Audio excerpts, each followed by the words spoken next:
नमस्कार, मी प्राची साळुंखे. न्यूज 18 लोकमत विशेषमध्ये आपलं स्वागत.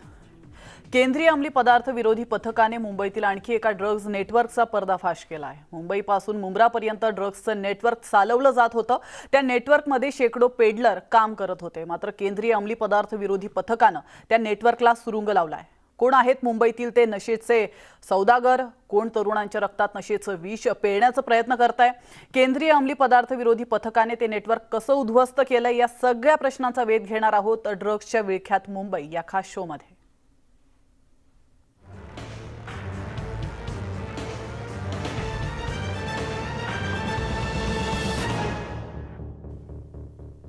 मुंबईतील ड्रग्ज नेटवर्कची पाळंमुळं खणून काढण्यासाठी केंद्रीय अंमली पदार्थ विरोधी पथकानं कंबर कसली आहे. मुंबईच्या वांद्रे परिसरातून मुंबईभर ड्रग्ज रॅकेट चालवणाऱ्या एका महिलेला त्यांनी अटक केली आहे. त्या महिलेनं ड्रग्सच्या धंद्यातून तब्बल 12 कोटी रुपयांची संपत्ती गोळा केली आहे. पाहूयात याविषयीचा हा खास रिपोर्ट. नाव रुबिना नियाज शेख, राहणार वांद्रे मुंबई, पेशा ड्रग्ज तस्कर. एनसीबी अर्थात केंद्रीय अंमली पदार्थ विरोधी पथकाने मुंबईच्या वांद्रे परिसरातून रुबिना शेखला अटक केली आहे. मुंबईतील बड्या ड्रग्ज तस्करांपैकी ती एक असल्याचं एनसीबीच्या तपासात समोर आलंय. एनसीबीनं तिला अटक करून मुंबईतील एका मोठ्या ड्रग्ज रॅकेटचा पर्दाफाश करण्यात यश मिळवलंय. रुबिनाने ड्रग्सच्या धंद्यातून कोट्यवधींची संपत्ती जमा केली आहे. तिची संपत्तीची यादी पाहून एनसीबीचे अधिकारीही चक्रावून गेलेत. अंमली पदार्थांची तस्करी करून रुबिना शेख हिनं कोट्यवधी रुपयांची काळी माया जमवलेली आहे. मुंबई आणि तसंच मुंबईच्या बाहेर कोट्यवधी रुपयांची संपत्ती या पैशातून रुबिना शेख हिनं विकत घेतलेली आहे. तिच्या नातेवाईकांचे नावे रुबिना शेख या काळ्या पैशातून संपत्ती विकत घ्यायची. एनसीबीच्या अधिकाऱ्यांनी तिच्या अजून संपत्तीची चौकशी सुरू केलेली आहे, ज्यात चाळीपासून ते आलिशान बंगल्यांपर्यंत रुबिना शेखची संपत्ती असल्याचं आढळून आलंय. ड्रग्ज तस्करीतून कोट्यवधींची कमाई. रुबिनाचं मुंबईतील वांद्रे परिसरात एक मोठं घर आहे, तर माहीम कॉजवे परिसरातील पांडुरंग चाळीत भाऊ, भाची आणि सासरे यांच्या नावावर 3 खोल्या तिने खरेदी केल्यात. मीरा रोड परिसरात तिची मालमत्ता असल्याचं तपासात उघड झालंय. शिवाय कुर्ला परिसरात तिच्या मालकीचं एक दुकानही आहे. 3 महिन्यांपूर्वी रुबिनाने हे दुकान खरेदी केलं असून त्याची किंमत जवळपास 50 लाख रुपये इतकी आहे. एवढंच नाही तर ठाण्यातील मुंब्रा परिसरात तिचा एक फ्लॅट आहे. मुंब्र्याच्या अमलीनगरमधील धनश्री अपार्टमेंटमध्ये तो फ्लॅट असल्याचं तपासात उघड झालंय. पण केवळ मुंबईतच तिची संपत्ती आहे असं नाही, तर मुंबई बाहेरही तिने संपत्ती जमा केली आहे. मालेगावमध्ये 1-2 नव्हे तर तिचे 3 आलिशान बंगले आहेत. त्यांची किंमत जवळपास 2 कोटींपेक्षा जास्त असल्याचं एनसीबीच्या अधिकाऱ्यांनी सांगितलंय. रुबिनाने ड्रग्सच्या पैशातून ही स्थावर मालमत्ता खरेदी केल्याचं एनसीबीच्या तपासात उघड झालंय. तिच्या मालमत्तेची व्याप्ती मोठी असल्याचा एनसीबीला संशय आहे. त्यामुळेच आजही तिच्या बेनामी मालमत्तेचा शोध घेतला जातोय. We are launching a financial investigation under section 5A of the NDPS Act. त्यामध्ये वेगवेगळी प्रॉपर्टी वगैरे फ्रीजिंग करणार आहे बाय दी आयोग. The properties are ranging from bungalows to cash to jewelries आणि त्यानंतर प्लॉट्स, ऑफिसेस आणि रेसिडेन्शियल प्रोमाइसेस. सर, त्या प्रॉपर्टीचा लिलाव केला जाणार किंवा कशा प्रकारे त्याच्यावर कारवाई केली जाणार? As per chapter 5A initially the आयोग पासेस अ फ्रीजिंग ऑर्डर आणि त्यानंतर बाकीची एजन्सीज आहेत, कॉम्पिटंट ऑथॉरिटी आहेत सफेमा अंतर्गत, आणि we will request them, we will put up a proposal आणि त्यानंतर ते डिसिजन घेणं अप्रूव्हसाठी. कोट्यवधींच्या स्थावर मालमत्तेसोबतच रुबिनाकडे मोठ्या प्रमाणात रोकड आणि मौल्यवान दागिने देखील आढळून आलेत. रुबिना शेख हिनं अंमली पदार्थ तस्करी करून जे पैसे कमवले होते त्या पैशातून तिनं लाखो रुपयांचे दागिने विकत घेतलेले आहेत. एनसीबीनं ज्यावेळी रुबिना शेख हिची संपत्ती जप्त केली, यावेळेस हे सगळं उघडकीस झालेलं आहे. अंमली पदार्थांच्या तस्करीतून मिळालेल्या काळ्या पैशातून रुबिना शेख हिनं कोट्यवधी रुपयांची स्थावर मालमत्ता आणि लाखो रुपयांचे दागिने विकत घेतलेले आहेत.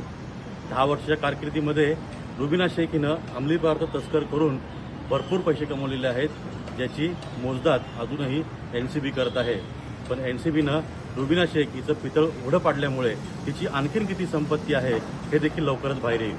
एनसीबीच्या पथकाने तिच्याकडून 80 लाख रुपयांची रोकड जप्त केली आहे. तसंच 3 लाख रुपये किमतीचे सोन्याचे दागिनेही हस्तगत केलेत. जी रुबीना आहे त्याला आम्ही एका क्राईम मध्ये अटक केलं NCB क्राईममध्ये आणि तिच्याकडून आम्हाला जवळपास 80 लाख कॅश पण रिकवर झालं होतं, कमर्शियल क्वांटिटीमध्ये MD पण आणि जवळपास more than half kg of gold पण रिकवर झालं होतं. त्यानंतर तिला 15 दिवस आधी अटक केली आम्ही. रुबीना शेखने ड्रग्सच्या धंद्यातून ही कोट्यवधींची संपत्ती जमा केल्याचं NCBच्या तपासात उघड झालंय. ती मुंबईतील झोपडपट्ट्यांमध्ये ड्रग्सचं नेटवर्क चालवत होती. गेल्या अनेक वर्षांपासून बिनदिक्कतपणे हा व्यवसाय करत होती. मात्र केंद्रीय अंमली पदार्थ विरोधी पथकाने रुबीनाच्या ड्रग्ज रॅकेटचा पर्दाफाश केला. अजित पांढरे, न्यूज 18 लोकमत, मुंबई. तर रुबीनाने ड्रग्सच्या धंद्यातून मोठ्या प्रमाणात संपत्ती जमा केल्याचं आत्ताच आपण पाहिलं. पण तिने हे नेटवर्क कसं तयार केलं होतं, किती लोक तिच्या नेटवर्कमध्ये काम करत होते आणि NCBनं तिला कुठून आणि कसं जेरबंद केलं, या सगळ्या प्रश्नांचा वेध घेणारा हा खास रिपोर्ट. ड्रग्ज तस्करांना NCBचा दणका.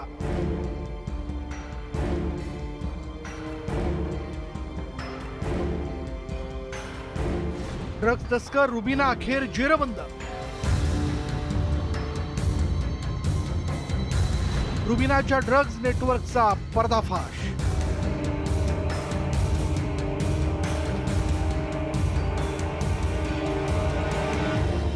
केंद्रीय अंमली पदार्थ विरोधी पथकाने अटक केलेली रुबीना शेख ही मुंबईच्या ड्रग्ज धंद्यातील सेकंड इन कमांड म्हणून कुख्यात होती.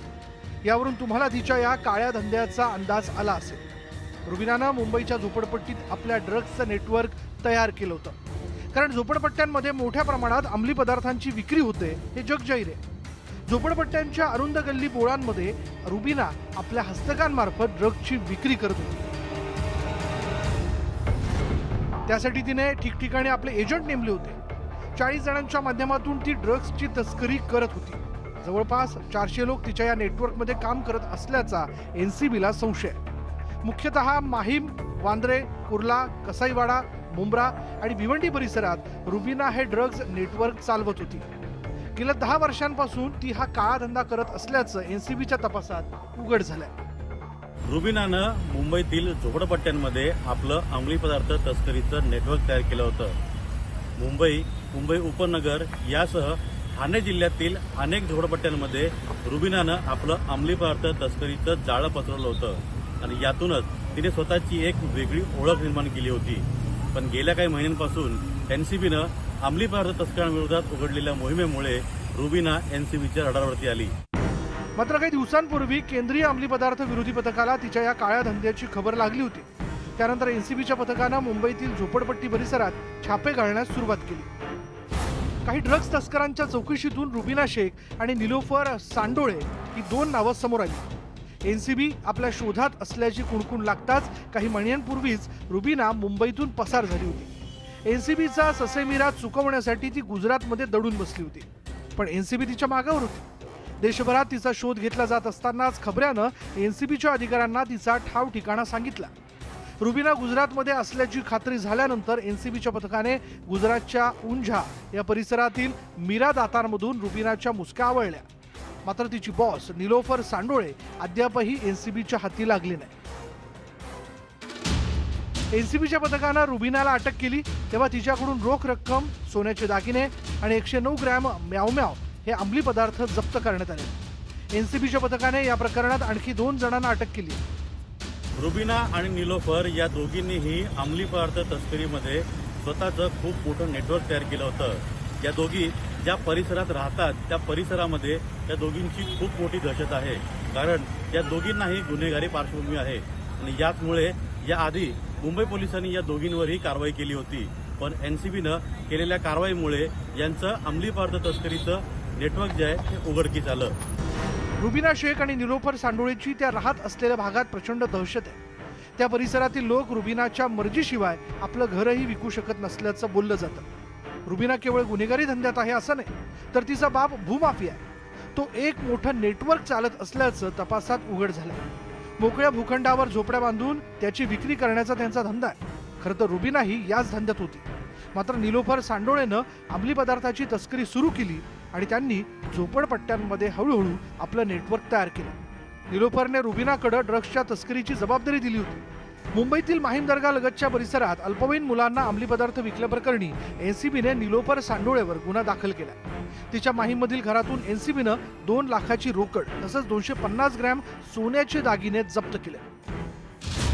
सांडोळे हे सराईत अंमली पदार्थ तस्कर आहेत. मुंबई पोलिसांच्या अंमली पदार्थ विरोधी पथकाने तिला यापूर्वीही अटक केली होती, तर एनसीबीने रुबीना शेख विरुद्ध गुन्हा दाखल केला. तसंच मुंबई पोलिसांच्या दप्तरी रुबीनावर 3 गुन्हे दाखल आहेत. रुबीनाच्या अटकेमुळे मुंबईतील एक मोठं ड्रग्ज नेटवर्क उद्ध्वस्त करण्यात एनसीबीला यश आलं. अजित मांढरे, न्यूज 18 लोकमत, मुंबई. एकीकडे एनसीबीनं रुबीनाच्या ड्रग्ज नेटवर्कचा पर्दाफाश केलाय, तर दुसरीकडे मुंबई विमानतळावरून 5 कोटी रुपयांच्या एफिड्रिन आणि एम्फेटामाइनचा साठा जप्त केला गेलाय. 4 किलो 6 ग्रॅम एफिड्रिनची मुंबईतून ऑस्ट्रेलियाला तस्करी केली जाणार होती. मात्र एनसीबीनं मुंबई विमानतळावरच या ड्रग्ज तस्करीचा पर्दाफाश केल्याचं आपण पाहिलं. हे ड्रग्ज भारतात तयार झाल्याचं देखील एनसीबीच्या अधिकाऱ्यांनी सांगितलंय. एका ब्लँकेटमध्ये अत्यंत चलाखीनं हे ड्रग्ज लपवण्यात आलं होतं. आंध्र प्रदेशमधून ते ब्लँकेट कुरिअर करण्यात आलं होतं, तर मुंबई विमानतळावरून ते ऑस्ट्रेलियाला पाठवण्यात येणार होतं. पण एनसीबीनं मुंबईतच त्याचा पर्दाफाश केला.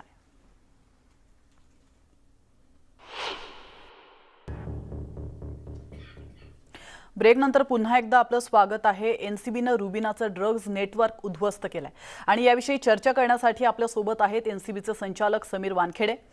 वानखेडेजी, न्यूज 18 लोकमतमध्ये आपलं स्वागत आहे. एनसीबीनं रुबीनाच्या नेटवर्कचा पर्दाफाश केलाय. रुबीना ते ड्रग्जचं नेटवर्क कशा पद्धतीनं चालवत होती त्याबद्दल काय सांगाल? रुबीनाचं असं आहे की गँग एक आहे त्यांची, त्यामध्ये रुबीना मुख्य आरोपी आहेत आणि त्यानंतर तिची आणखीन एक पार्टनर आहे by the name of Nilufar, आणि निलुफर शेख माहीमची राहणारी आहे ती बाई, आणि she is wanted by NCB right नाव. तिच्या व्यतिरिक्त पण lot many peddlers they had, foot soldiers they had, आणि त्यांचं नेटवर्क म्हणजे बँड्रा, माहीम, कुर्ला ह्यासारख्या एरियामध्ये चालवायचे होते हे दोन्ही मिळून गँग्स.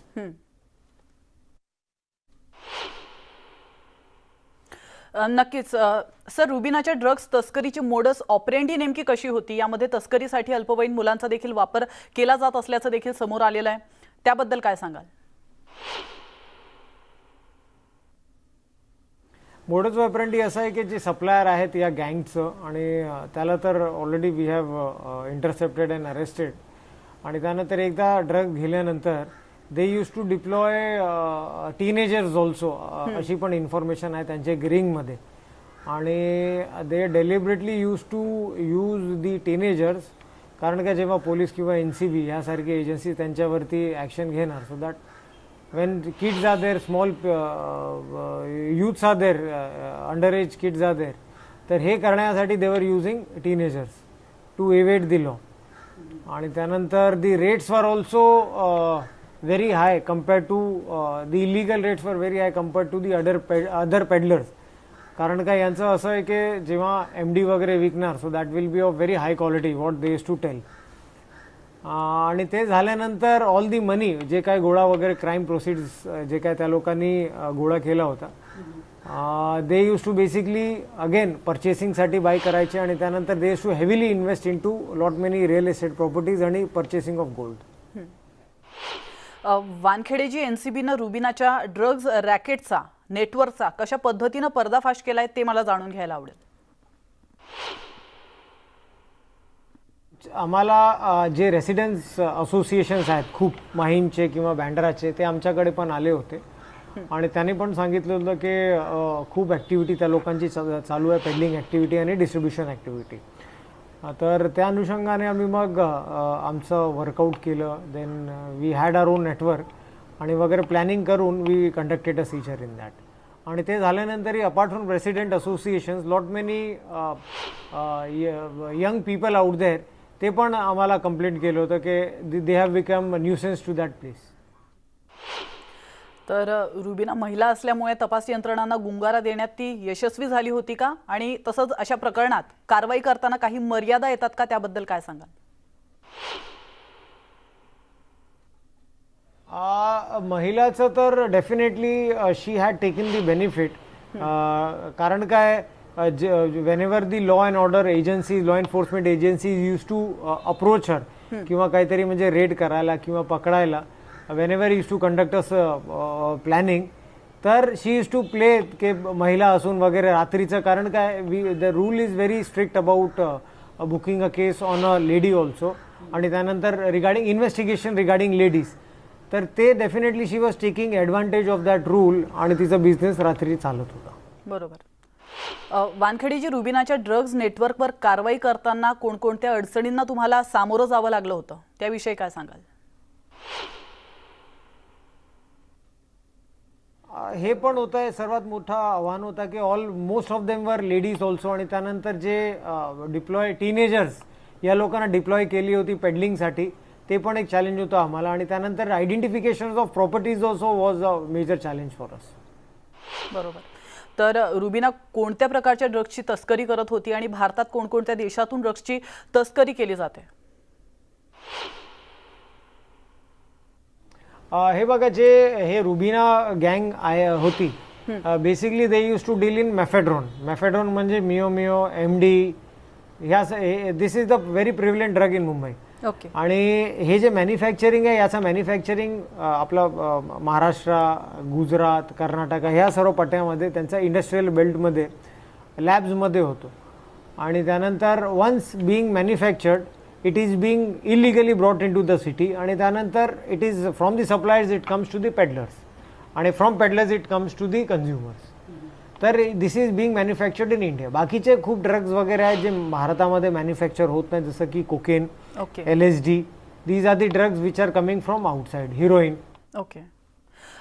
मुंबईत नेमक्या कोणकोणत्या ठिकाणाहून ड्रग्ज आणलं जातं, तसंच मुंबई लगतच्या परिसरात ड्रग्सची निर्मिती केली जाते का?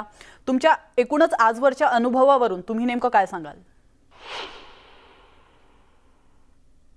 मुंबईमध्ये मुंबई मुंबई आमच्या सर्व म्हणजे केसेसमध्ये आम्हाला हे समजलेलं आहे, Mumbai is a transit point also, आणि त्यानंतर Mumbai is a big consumption point also. आणि त्यामुळे दोन्ही प्रकारचे केसेस आम्ही बघितलेले आहेत, वेअर मॅन्युफॅक्चरिंग मुंबईच्या आसपासच्या परिसरामध्ये होतो. आणि त्यानंतर अशी पण केसेस बघितलेले आहे की drugs is coming from foreign country like Afghanistan, आणि बाकीचं कुठले युरोपियन देशामधून पण ड्रग्ज येतात, ते पण बघितलेले आम्ही. अगदी बरोबर. वानखेडेजी, मुंबई आणि महाराष्ट्रामध्ये ड्रग्सची तस्करी होताना पाहायला मिळते, तर ही ड्रग्सची तस्करी रोखण्यासाठी NCB कडून कोणकोणते प्रयत्न केले जातात? आमचा प्रयत्न म्हणजे आधी तरी असं NCBचं मुख्य उद्देश म्हणजे to dismantle the organised drug syndicates आणि नेटवर्क, आणि त्यानंतर to dismantle the manufacturing units, coordination, आणि त्यानंतर रिहॅबिलिटेशन्स ऑल्सो. आणि हे बघितल्यानंतर की आता तरी this is a major problem what we are facing in Maharashtra आणि गोवा, ड्रग प्रॉब्लेम. आणि ते म्हणजे आधी पण आमचा अप्रोच मोठे केसेस वगैरे करणं, but now what we have seen is we need to have a consolidated approach. सर्वांमध्ये जे कोणी NDPS ॲक्ट वगैरे व्हायोलेट करणार, so we will take action against them. It should we need to follow consolidated effort, म्हणजे right from intercepting, identifying, dismantling the manufacturer to the supplier to the peddler, आणि taking actions on all these people together, तरीच हे drug problem थांबणार असं आम्हाला समजलेलं आहे आता. So we are taking action on all the violators. Okay. भारतात कोणत्या देशातून मोठ्या प्रमाणात ड्रग्सची तस्करी केली जाते? म्हणजे पेन पॉईंट करणं तर प्रॉपर नसणार माझा, पण there are some continents which are very drug specific, जसं की साऊथ अमेरिकन कंट्रीज आहे कोकेनसाठी. त्यानंतर बाकीचे पण आम्ही जे मुंबईमध्ये जे गँग्स बघितलेले आहे आता, ते विदेशी गँग्समध्ये आफ्रिकन नॅशनल जे आहेत, they are maximum into this kind of trade. तर आता तरी म्हणजे आफ्रिकेतून जवळपास 31 arrest we have done in this year itself. तर हे जे देश आहेत, जे कॉन्टिनेंट्स आपल्याला म्हटलेले आहेत, those R very prone places from where drug आणि ड्रग पेडलिंगचे जे gangs R, they are coming and staying in Maharashtra. नक्कीच. समीरजी, एक शेवटचा प्रश्न तुम्हाला विचारू इच्छिते. ड्रग्सची तस्करी रोखण्यासाठी NCB कडून कोणकोणते उपाययोजना केल्या जातात या घडीला? नाही, आमची जी पूर्ण म्हणजे NCB इंडिया बघितलं तर खूप मोठे मोठे केसेस वगैरे झाले आहेत या वर्षात. ऑन सी पण झालेले आहेत. दुसरी सिस्टर एजन्सी ते सोबत मिळून खूप ऑपरेशन्स वगैरे केलेले आहेत. हिरोईन मोठ्या मोठ्या प्रमाणामध्ये कंटेनर्समध्ये पकडलेले आहेत आणि त्यानंतर तयारी म्हणजे लक्ष तर आहे. आणि त्यानंतर we are also having are म्हणजे आमचं सर्व्हिलन्स वगैरे आणि दक्षता वगैरे चालू आहे एअरपोर्टला, पोर्ट्सला. So all the entry points, post office entry पॉईंट्समध्ये दक्षता जोराने चाललेली आहे आमची. And we are keeping a proper time on that. नक्कीच. धन्यवाद समीरजी, तुम्ही न्यूज 18 लोकमत सोबत चर्चा केली त्याबद्दल. आणि यासोबतच न्यूज 18 लोकमत विशेषमध्ये वेळ झाली इथंच थांबण्याची.